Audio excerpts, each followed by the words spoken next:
Offer തട്ടിപ്പ് നടത്തിയ NGO confederation Kerala പോലീസുമായി സഹകരിച്ചും പരിപാടികൾ നടത്തിയിട്ടുണ്ട്. ഉന്നത പോലീസ് ഉദ്യോഗസ്ഥർ പരിപാടികളിൽ പങ്കെടുക്കുകയും ചെയ്തു. അനന്തകൃഷ്ണനെതിരെ പരാതി വന്ന ശേഷമാണ് കോഴിക്കോട് പോലീസ് പരിശീലന കേന്ദ്രത്തിൽ പരിപാടി നടന്നതെന്ന് ഏജന്റുമാർ പറയുന്നു. നാഷണൽ NGO കോൺഫെഡറേഷന്റെ തയ്യൽ മെഷീൻ വിതരണമാണ് ചടങ്ങ്. പകുതി പണം ഉപഭോക്താക്കളിൽ നിന്ന് ഈടാക്കി ബാക്കി CSR ഫണ്ടിൽ നിന്ന് ലഭിക്കുമെന്നാണ് വാഗ്ദാനം.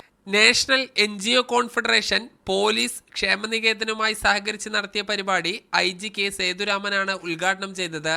കോഴിക്കോട് ഈ തയ്യൽ മെഷീനുകൾ വിതരണം ചെയ്ത ആളുകളുടെ ഒരു ക്ലസ്റ്റർ രൂപീകരിച്ചിട്ട് ആ ക്ലസ്റ്ററിൻ്റെ നേതൃത്വത്തിൽ പ്രൊഡക്റ്റീവ് സെക്ടറിലേക്ക് കടക്കുന്നതിനുള്ള ഒരു പദ്ധതിയാണ് പോലീസ് ക്ലബ്ബിൽ വെച്ച് ഉദ്ഘാടനം ചെയ്തത്. അതിൽ ഉന്നതരായ പോലീസ് ഉദ്യോഗസ്ഥരുൾപ്പെടെ പങ്കെടുത്തിരുന്നു.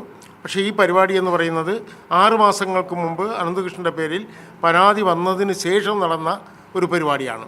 അപ്പോൾ ആ പരാതിക്ക് ശേഷവും ഈ കാര്യങ്ങൾ ക്രമീകരിച്ച് മുന്നോട്ട് പോയി എന്നാണ് ഞങ്ങൾ അതിലൂടെ മനസ്സിലാക്കുന്നത്. പൊതുജനങ്ങളുടെ വിശ്വാസം നേടാനായി കൃത്യമായ ആസൂത്രണത്തോടെയാണ് അനന്തകൃഷ്ണൻ പ്രവർത്തിച്ചത്. പ്രധാനമന്ത്രി, മുഖ്യമന്ത്രി, മന്ത്രിമാർ, MP മാർ, MLA മാർ തുടങ്ങി എല്ലാ ഔദ്യോഗിക സംവിധാനങ്ങളെയും NGO കോൺഫെഡറേഷന്റെ പരിപാടികളുടെ ഭാഗമാക്കി.